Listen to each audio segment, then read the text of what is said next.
Un hombre de más de 60 años y con unos kilitos de más entra en una sala de audiencias mientras es acompañado por 2 guardias armados. Más de uno al verlo entrar se cuestiona si en verdad él es el culpable de los graves crímenes que se le imputan. A los pocos minutos, cuando se da inicio a la audiencia, el fiscal interroga al primer testigo. Este señala al acusado y con una voz temblorosa jura que aquel hombre en el estrado es el autor de una serie de crímenes horrendos y sin compasión. En el video de hoy te voy a hablar de John Ivan Demjanjuk, mejor conocido como Iván el Terrible de Israel.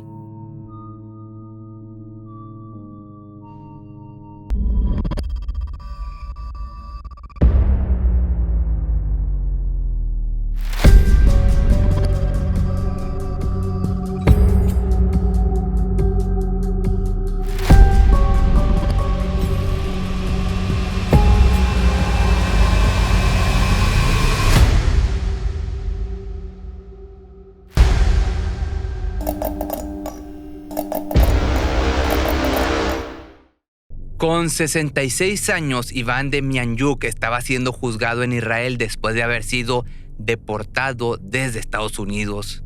Y la verdad es que más allá de los delitos atroces de los que estaba siendo acusado, más allá de los delitos tipificados por el ordenamiento penal, se le estaba tachando como ser el siguiente Iván el Terrible, el guardia más sádico del campo de exterminio de Treblinka. Yo no solo juraba que no era el culpable de todos estos crímenes, sino que desmentía de forma total haber estado en Treblinka e incluso haber trabajado como guardia de seguridad. Aseguraba haber sido un ex soldado en el Ejército Rojo y que todo era un lamentable error o una confusión de la gente.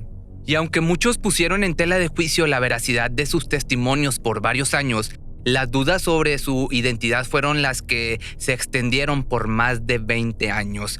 Este caso no hizo más que crear un poco de conciencia sobre cómo algunos tipos de juicios pueden ser complicados a la hora de llegar hasta la verdad y encontrar un culpable real. Pero primero déjame te hablo un poco sobre las circunstancias por las que se le estaban penando a este sujeto. Treblinka fue un campo de exterminio diseñado exclusivamente para aprisionar y despojar de la vida a todos aquellos que entraban ahí. Generalmente los que subían a los trenes con destino a Treblinka ni siquiera sabían lo que les esperaba en aquel infierno. El destino de las personas que abordaban el tren de la muerte, como les decían en ese tiempo, estaba fríamente calculado por los responsables. Cada etapa duraba poco, pero estaba bien planeada y determinada para cumplirse hasta el final. Los oficiales responsables de dar las órdenes eran amables y bien hablados. Todo esto para no levantar ninguna sospecha de la verdadera intención del viaje y de los macabros planes. Cuando los pasajeros abordaban la locomotora y llegaban a sus asientos, se les informaba que pasarían a recibir un baño colectivo y obligatorio una vez que el viaje hubiera terminado. Después se les daría ropa limpia y serían finalmente reubicados hacia otro destino. Todo esto era una verdadera faramaya.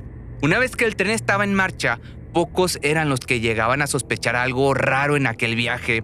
Las estrellas de David que adornaban los vagones convencían a la mayoría de que aquel simplemente era un pequeño tour o un mikveh, dicho de otra forma, un baño ritual judío. Todos los hombres y mujeres creían que en realidad solo se asearían y seguían con su vida al día siguiente, seguirían con su vida. Según algunos datos históricos, en Treblinka, la supervivencia de los prisioneros o víctimas de origen judío no superaba ni siquiera el 1%. Todo aquel desdichado que pisara el campo de exterminio en calidad de rehén tenía un destino sellado por los hombres al mando.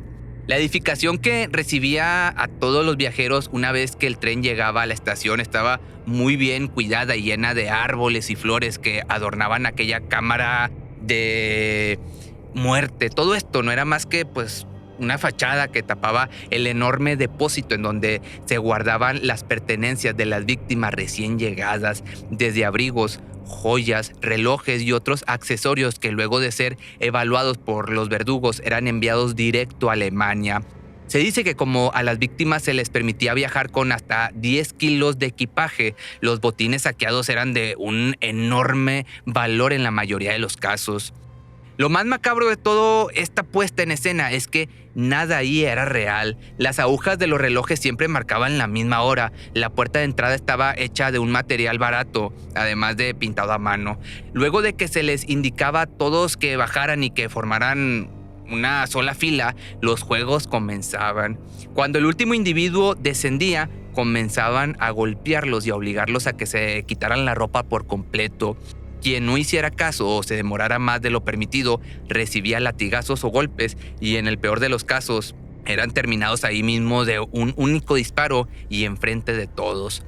Lo que distinguía a Treblinka de cualquier otro campo era que no eran necesarias instalaciones inmensas ni miles de soldados para poner en marcha sus planes. Treblinka ocupaba solamente de un terreno pequeño y llegaba a funcionar de manera óptima con solo un puñado de soldados especializados, y cuya labor era principalmente dar órdenes y asegurar la disciplina por medio del terror y los castigos físicos. Las tareas de limpieza y la manipulación de los cuerpos era legada a los mismos prisioneros, que tenían un rango superior a los demás, aunque de igual manera eran masacrados cuando les llegaba su tiempo. Uno de los individuos que pudo ser identificado como clave a la hora de edificar este campo de el terror fue el comandante Franz Strangl, un veterano de guerra y fiel seguidor de la causa alemana de la Segunda Guerra Mundial. Pero, además de este personaje, hubo otro que logró destacar por su crueldad y poca compasión: Iván el Terrible. Este hombre era el encargado de manejar los motores que ponían en marcha toda la maquinaria de las cámaras de gas, y también el que ingresaba a los prisioneros a sus dependencias. Todo esto llevado a cabo con el mayor sadismo y crueldad posible. Se dice que se burlaba de sus víctimas, las maltrataba y hasta las hacía en pedazos sus cuerpos antes de mandarlos a las antesalas llenas de aire tóxico. Y la verdad es que no tenía otro motivo que el de divertirse y mostrar su poder. Nadie más en el campo fue tan reconocido por los prisioneros y por los oficiales mismos. Iván el Terrible no obedecía a ningún superior, por lo que podía hacer lo que se le antojara con las víctimas. Sin duda alguna, Treblinka fue uno de los infiernos en la tierra durante el siglo XX, e Iván el Terrible uno de los exponentes más atroces de esto. Y como te comenté, durante varios años se discutió sobre la verdadera identidad de este verdugo tan conocido en su tiempo, ya que Iván era un hombre muy frecuente entre los bielorrusos, ucranianos y rusos, y se sabe que dentro de las largas listas de los culpables de este campo en particular había al menos 100 soldados de etnias europeas. La búsqueda entonces fue bastante complicada. Se llegó a especular que llegaron a convivir varios individuos con el nombre de Iván, por lo que por más de una década los cazadores de los oficiales del Tercer Reich siguieron pistas falsas y datos erróneos. Y no fue hasta el año del 75 que algunos investigadores norteamericanos, gracias al descubrimiento de largas listas con nombres de los señalados como guardias de Treblinka, dieron con la pista más concreta.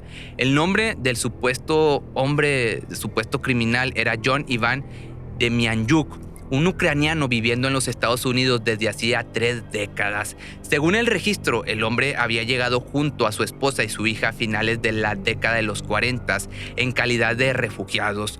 John era un devoto y activo participante de la iglesia local, además de un querido vecino por lo que cuando las acusaciones apuntaron a él como un sádico criminal, muchos estaban reacios a creer que esto fuera real.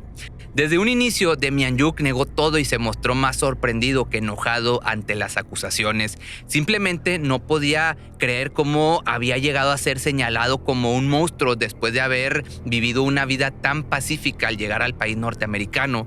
Pero los investigadores que tenían la información dudaban de todos sus testimonios. Así que como fue imposible juzgarlo en Estados Unidos debido a que no había cometido ningún crimen en aquel país, entonces decidieron extraditarlo a Israel en febrero del año del 86 para ser llevado a corte. Todo este proceso judicial, que llevó mucho tiempo, fue televisado por varias cadenas de televisión israelíes. Cada día durante 8 horas, millones de ciudadanos sintonizaban la televisión y seguían la radio para estar al tanto a lo que llamaron el juicio de la década. Muchos de los testimonios de los testigos eran de hombres mayores que lo señalaban como el mismísimo demonio al ser el autor de incontables injusticias y masacres hacia la comunidad israelí en tiempos de la Segunda Guerra Mundial. La principal acusación se encontraba en que aquel hombre era Iván el Terrible a cargo del campo de Treblinka, pero una investigación más a profundidad pudo localizar una credencial que mostraba que él había trabajado como guardia de seguridad de un campo, pero no del de Treblinka. Con esto, los jueces y los observadores del caso se dieron cuenta que John no era Iván el Terrible que estaban buscando, pero de todas maneras había mentido, pues sí había participado como guardia en otros campos. Por su parte, el señor Demianyuk sostuvo en todo momento su inocencia y se consideró una víctima más por un lamentable error de identidad que habían llevado a cabo. Pero, ¿qué pasaba con todos los testimonios de las víctimas al señalarlo como el culpable? Se cree que posiblemente pudo haber sido la culpa que sentían los sobrevivientes por llevar a la justicia a alguien, o que simplemente un error de identidad debido a la presión de los largos juicios. Aunque de igual manera, solo un año después de las audiencias y con bastantes datos encontrados y con mucha información por analizar, la condena llegó. Era la sentencia de muerte. Sus abogados apelaron esta condena y tomó más de 3 años para que fuera revocada y saliera a la luz la prueba necesaria para probar la inocencia de John. Listas de guardias y decenas de personas que identificaron a Iván el Terrible como Iván Marchenko, un ucraniano con descendencia alemana que había sido el verdadero responsable. Así que tras 7 años de estar en juzgados y encerrado esperando una condena, Iván Demianyuk pudo regresar a Estados Unidos, pero la historia no terminó ahí. En el año del 99, otra vez fue investigado por ciertos grupos que no estaban convencidos con su historia, hasta que en el año 2009, luego de varios procesos judiciales, Alemania pidió su extradición para ser juzgado formalmente.